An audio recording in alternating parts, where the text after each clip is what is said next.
nyo, nung bata ako, tuwing ginugulpi ako ng nanay ko at ng kinakasama niyang lalaki, tumatakas ako ng bahay.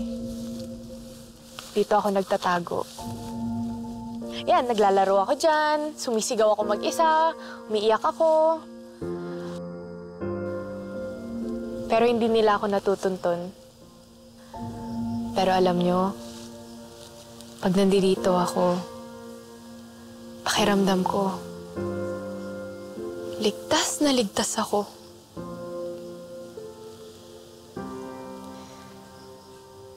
Dito nyo matutupad ang mga pangarap nyo. Dito kayo mag-practice, ha? Dito kayo mag-practice para sa singing contest na gusto nyong salihan. Walang manggugulo sa inyo dito.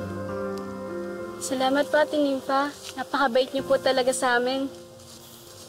Ano ka ba? Basta sa inyo. Oh, siya! Mag-practice na kayo! Saan niyo lang?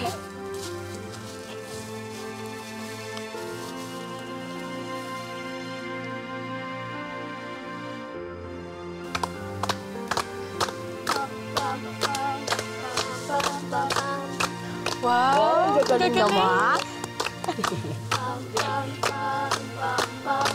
Sumayon kaya ako sa'yo. Dulo kami. Lo! Napadito ka. Oo. Narinig ko yung sinabi mo sa mga bata. Hindi man tayo mayaman, masaya ako kapag nakikita kitang natutulungan mo sila kahit sa maliliit mong paraan.